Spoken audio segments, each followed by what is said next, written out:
శరణ్‌ను doctor చూసి బయటికొచ్చిన తర్వాత, "ఎలా ఉంది డాక్టర్" అని చెప్పేసి లీలావతి అడిగిన తర్వాత, "సారీ అండి. తను కోలుకునే సిచ్యువేషన్ లేదు. చేయి జారిపోయింది" అని చెప్పేసి వెళ్ళిపోతుంది. ఈలోపు ఆనంద భైరవి, దర్శన్ ఇద్దరు కలిసి పూజ ముగిసిపోని అమ్మవారి దగ్గర కుంకుమ తీసుకొని వచ్చిన తరువాత ఇక్కడ డాక్టర్ చెప్పిన మాటలు విని ఆనంద భైరవును దర్శన్ షాక్ అయిపోతారు. లేదు, నేను నా భార్య కోసం మృత్యువుతో పోరాడి ఏకంగా ఆ దేవుణ్ణే నేను ఒకటే కోరుకున్నాను. నాకు ఏది వద్దు, నా భార్య ప్రాణాలు తిరిగి మళ్ళీ నా దగ్గరికి చేర్పించమని ఇప్పుడు మృత్యుంజయం హోమం జరిపించుకొని వచ్చాను. ఖచ్చితంగా ఆ దేవుడు నాకు అన్యాయం చేసి నా భార్యను దూరం చెయ్యడు.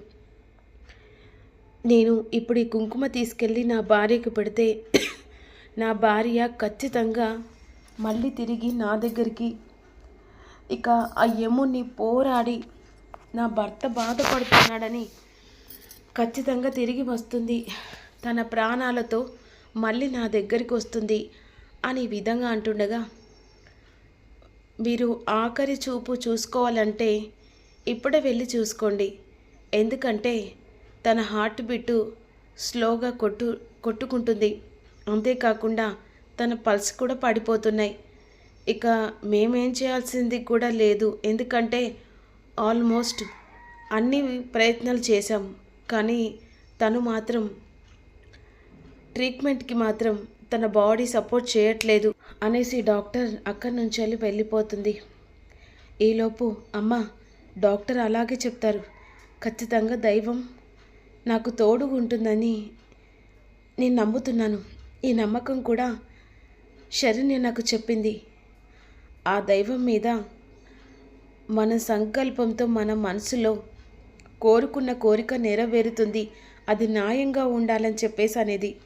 ఇప్పుడు నా భార్య గురించి మాత్రమే నేను కోరుకుంటున్నాను అని చెప్పేసి అమ్మవారి దగ్గర కుంకుమ తీసుకొచ్చి లోపలికెళ్ళి, శరణ్య, నువ్వు నన్ను వదిలిపెట్టి వెళ్తావా? అసలు ఎలా వెళ్తాననుకుంటున్నావు? నేను ఎంతలా ప్రేమిస్తున్నానో ఈ విషయం ఎప్పటికైనా నీకు చెప్పాలనుకున్నా. కానీ నువ్వు ఇలా నాకు దూరమైతే నేను బ్రతకగలనా? నేను కూడా చచ్చిపోతాను. నీతో పాటుగా వస్తాను. నువ్వు లేని జీవితం, నేను పిచ్చోనైతాను, పిచ్చివాడినైతాను శరణ్య. ఇక నువ్వు నన్ను ఎలా దూరం చేసుకోవాలనుకుంటున్నావు? నిన్ను ఎంతలా ప్రేమిస్తున్నానో ఈ విషయం నీకు ఎప్పటికైనా చెప్పాలనుకున్నా. I love you Saranya. నువ్వు లేకుంటే బ్రతకలేడు ఈ దర్శన్. నువ్వే నా ప్రాణం, నా సర్వస్వం, అన్నీ నువ్వే అనుకొని నేను బ్రతుకుతున్నాను. ఈ విషయం ఏదో ఒక రోజు నీకు చెప్పాలనుకున్నాను. అయినా నువ్వు నాకు దూరం అయితే నేను ఎలా బ్రతకగలను అని విధంగా మీద పడి ఏడుస్తుండగా ఒక్కసారిగా తన బ్రీతింగ్ వేగంగా కొట్టుమిట్టాడుతూ ఇక శ్వాస తీస్తూ ఉంటుంది. ఇక తను అలా తీస్తుండగా భయంతో దర్శన్ అమ్మ అని చెప్పేసి గట్టిగా పిలుస్తాడు. ఇక తన బ్రీతింగ్ ఎక్కువ వేగంగా పెరిగి డాక్టర్ పిలిపించిన తర్వాత అందరు కలిసి బయటకు వస్తారు. ఈలోపు తనని చెక్ చేస్తుంది. ఆ టైంలో ఒక ఇంజెక్షన్ ఇచ్చిన తర్వాత తన నార్మల్ కండిషన్కి వస్తుంది ఒక్కసారిగా. ఆ టైంలో డాక్టర్ మాత్రం మిరాకిల్ అని చెప్పేసి తనని షాకింగ్గా చూస్తూ ఉంటుంది. అసలు కాసేపట్లో తన ప్రాణాలు పోతాయి అనుకున్న ఇప్పుడు అసలు ఇక ఒక్కొక్కసారి ఆ దైవం కూడా ఇలా తోడుగా నిలబడుతుందని ఎక్స్పెక్ట్ చేయలేకపోయాను. ఇప్పుడు తను నార్మల్ కండిషన్కి వచ్చింది కదా అని ఈ విధంగా బయటకు వచ్చి, డాక్టర్, నా కోడలికి ఎలా ఉంది డాక్టర్?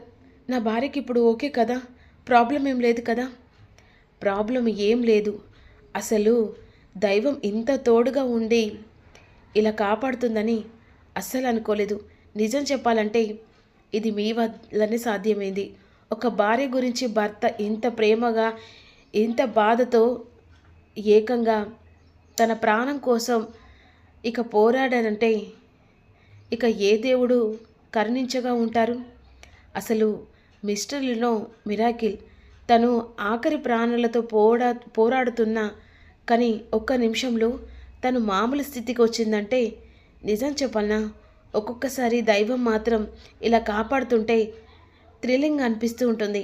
ఇక మీరు వెళ్ళి మీ కోడల్ని హ్యాపీగా చూసుకోవచ్చు అని చెప్పేసి లోపలికి పంపించేసరికి శరణ్య అని చెప్పేసి ఆనంద, దర్శన్ అందరు పిలుస్తూ ఉంటారు.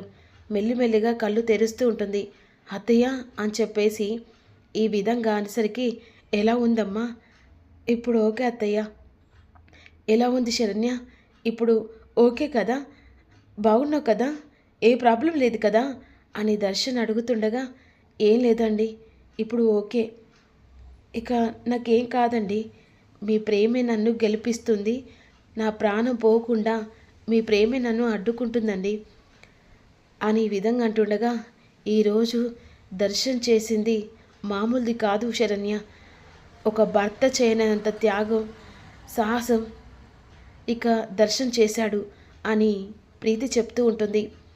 ఈరోజు నువ్వు ఇలా అయ్యావని తెలిసిన నుంచెల్లి కంటి నిండా నిద్ర కాదు కదా, 24 గంటలు తన ఏడుపు ఆ దేవునికి ముట్టినట్టుగా ఉంది.